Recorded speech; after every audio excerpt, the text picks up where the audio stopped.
Hey folks, Ed Overstreet, and welcome to the Night Sky Imaging YouTube channel. I haven't done this in so long. I don't even think I don't know what's working, um, but I'm going to image the sun, and I'm already outside. Well, the telescopes are outside, set up and working. So let's head over there and let me share the screen, and we'll take a look. My plan probably is to continue imaging this area, and I'll show you why. I've already set up reference points on this sunspot, but I'm going to back off of it for a minute and give you a don't pay any attention to this blown out area over here. I can make that go away, and I take away the contrast, but this sunspot right here and these filaments plus all the activity on the rim will be in this frame, and there is some uh, active plasma that I can tell has been uh, moving around because I started looking at this area at 10:30, and I've knocked off probably 150 images of this area. So I know there's activity going on here, and I think I'm going to continue with this uh, at, at 1:30, which is when the sun transits, and I'll get about 3 hours in. But I'm not committed. I'm pretty leaning that way. Uh, I'm going to run the exposure up a little bit, and you can see that um, we have some pretty interesting solar flares going on right here, and down here as well. And it's down here that's got me bummed out because my camera, uh, the area that it can image is the area you see right now. Let's go ahead and close out this. So this is what I can image, and I would like to get these flares as well as these flares, and this one's been erupting for the last 2 days, 3 days. I've been watching it, but clouds have kept me from imaging it. So I'm going to go on while we've overexposed. I'm going to go on over to let me change speed. Hang on a minute. Let's go to 2, and so you can see I have some nuts stuff going on here as well. And I might be able to pull off having all of this. I might be able to do that. And the sunspot, because if I dial the exposure back down, you can see the sunspot's actually better framed. But I'm going to have to, the software cannot crop this image. And the only way I can keep cropping from happening is to make sure every image is pixel on pixel. I'm going to have to really babysit this for the whole 3 hours. And if it moves a little, I got to recenter it. Otherwise, AutoStacker is going to do a crop, and the align process in IMPPG is going to do a crop. Although I could have a bounding box, but I don't like that. I think I'll just focus on the center. So it's possible I can get this flaring, solar flaring, in a time lapse, and that would be great. And yet, um, I don't know. So while we're moving around the sun, let's, because it's active. I can't wait to hear what Dr. Scove says about what's going on, because check out down here. And if I dial this down, we got sunspots down here as well. Normally, if I just had this, I would be ecstatic. If I came out and the sun was just popping these flares here and I had that spot to center on, I would be ecstatic. But it's every bit. I don't know why those pop-ups keep coming. Let me do something here.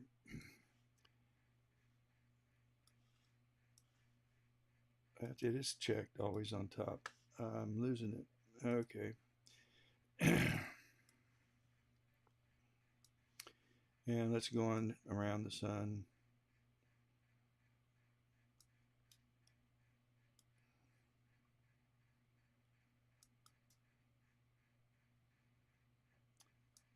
And on the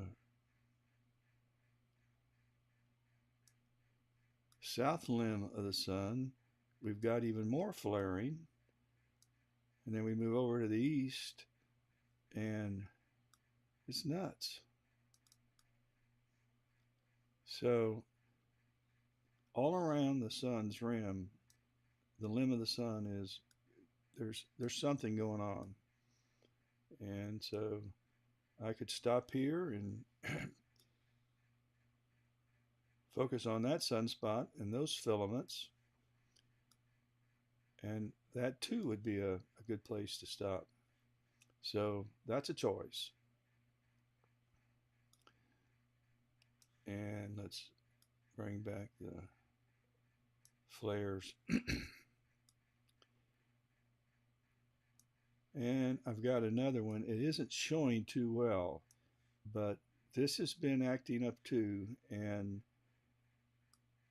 I'm wondering if this isn't 3363 or whatever it was that's traveled around the far side and is about to come into view as the sun rotates, uh, that produced that giant uh, sunspot last month.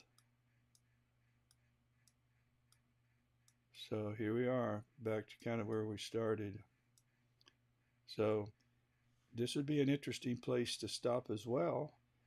I'll be missing some of this activity over on the western side of the sun, but whatever. I'm gonna have to make a choice, because dial this down, and I still have this region to include in this frame. Okay, this is the option. These are the options I have if I use this telescope. Riding on top of this telescope is another solar kit, and it's the ASI 1600 camera. Come on, let's work. Well, maybe it is, maybe it isn't. It says it's not responding. There we go. Excuse me. Um,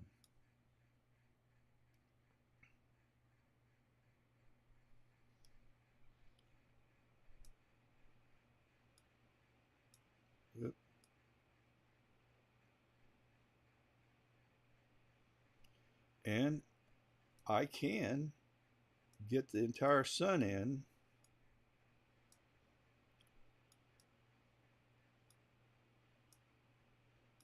And I'll show you what I did this morning. I got the entire sun in, and I can. This is just 100 frames, and I stacked 10 of them just to see what's going on from the full disk view. And so there's not a lot of data here, but even with just that, the sun has some very visible flaring going on. So I could use this and take a time lapse using the full disk. So I don't know really what I'm going to do yet. And I've got between now and I've got an hour and a half to decide. So what I thought I would do is go back to where I was before and pick up that time lapse where I left off, and thinking think about what I'm going to do around 1 o'clock, and probably shut down the time lapse, grab some lunch, and um, set up for the 3 hour session. Can't go beyond that, although I have a visible sun because I am photographing a football game tonight, which is how I make my money in retirement. I'm a sports photographer, and so I'm going to go shoot a football game, and so I have to be ready to leave around 5 as the game's in Greenville, South Carolina, and I'm going to have to get over there.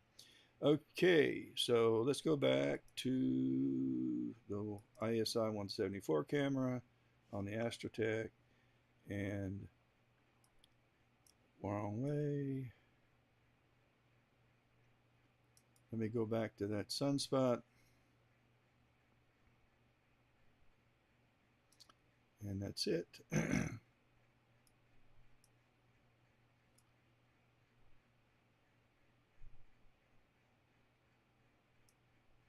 Right there.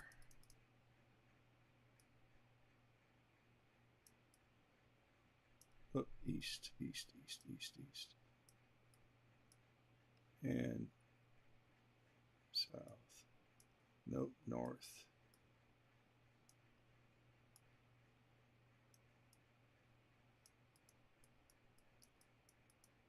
Okay. I'm going to go on in and zoom into, let's say, 150.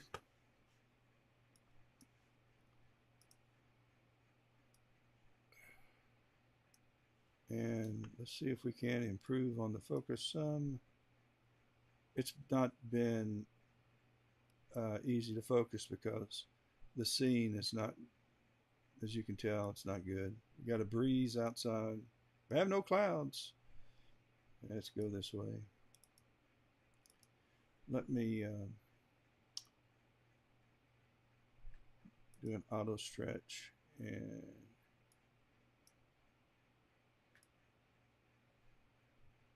see if I can't bring up the contrast some.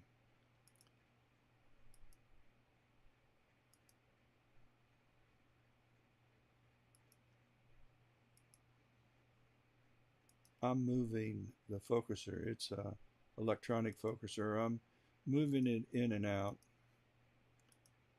trying to find a place to park it. That's probably as good. I'm going to continue moving. Now we're going to have to come back. There's just not going to be. This is one of those time lapses where I need to take about 2,000 and keep 10% because there's just not going to be enough good frames to really have a good time lapse. But it's fun, and the fun's in the doing.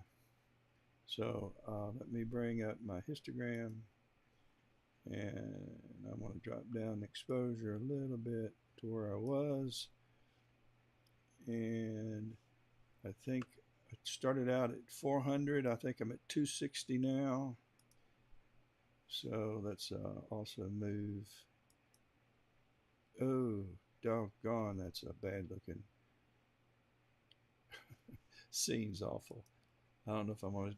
I don't know if I'm going to do this afternoon. If this doesn't get better, I don't know if I want to sit 3 hours babysitting this. Okay, we want to go 260,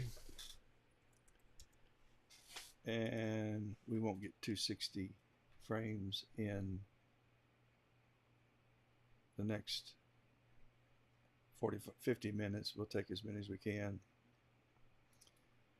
But that's it, folks. You kind of see what I'm up against, and I am 99% sure that if I do decide, if seeing gets better, it's no brainer. I'll be imaging. Um, I'll activate my outside observation camera here real quick, and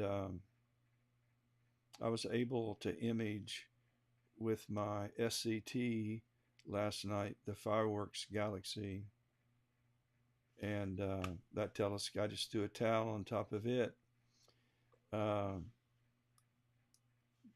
but you can hear the wind blowing, and so we got a little breeze out there coming and going. But the telescope that is riding on top is the Scout by Daystar Filters, and I have the ASI 1600 camera. It has a helical focuser, so I have to go out and manually focus this setup. That's the downside of the Solar Scout. I know they have focusers that kind of like a band uh, that goes around the helical focuser that allows you to have electronic focusing or remote focusing, but I just manually do it. And then underneath that is the Astrotech 65 EDQ. It does have a Moonlight electronic focuser, making remote focusing possible. Tilt adapters for both of them because I do have the Newton ring issue if I don't use them. And then there are also IR UV cut filters in the optical train. It's not really necessary with the 60 millimeter and the 320 millimeter or the 420 millimeter refractors, but um, I have them anyway because I do think it adds some more clarity. I've tried it both ways, and it is noticeable. So, and this is the ASI 174. Both of these are mono cameras. Neither one of these were purchased for solar imaging. They were for mostly deep sky, but I have been using these and enjoying the results. So that's kind of my plan. Okay, let's go back and see what's going on here. We're knocking off some frames. We've moved west, so I need to, moved west, so I need to nudge it east. Oh, we got to get back there quick because we're starting to capture. Okay. Oh, I got it on 2. Anyway, I haven't been paying as much attention to this time lapse. So it's going to have some cropping. How much, I don't know. And in fact, it may be that it won't even go, I won't be able to do a good alignment. Um, I am running a PEC curve, a periodic error correction curve, which really helps the Atlas Pro mount. And I use PimPro to build my PEC curves.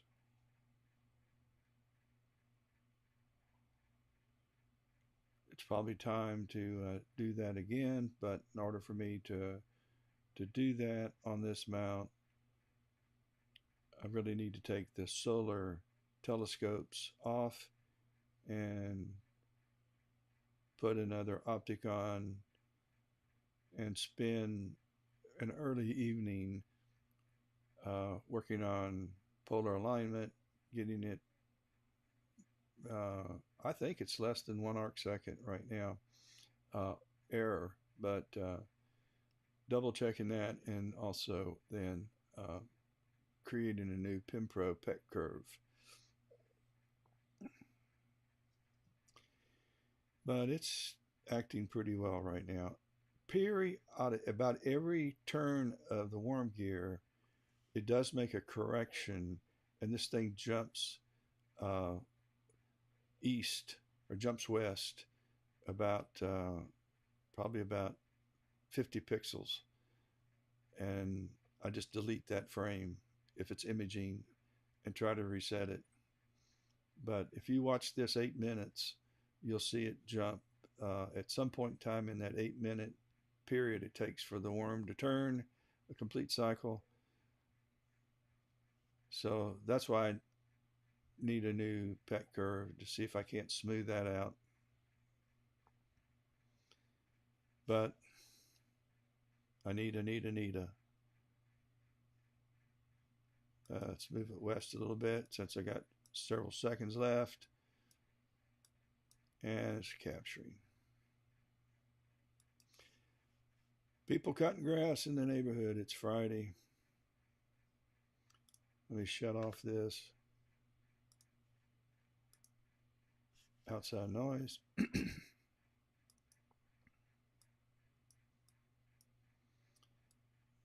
And that's it. So my plan is still undecided. If scene improves, I'm thinking that I may continue to go with this frame, focusing on this sunspot and having those flares, which appear to be the most active right now. And the most active flares are important to me on these time lapses because I love seeing the movement. But I'm actually like the little speculas as well. Little those little smaller flares close to the limb of the sun where they just fire up and then they curl back. Uh, they happen all the time, and I love watching that activity. I enjoy capturing that. So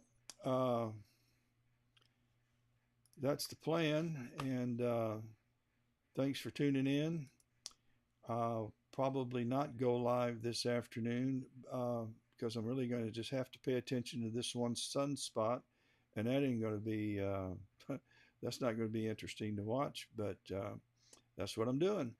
I hope everybody has a great weekend, and I'll catch you later.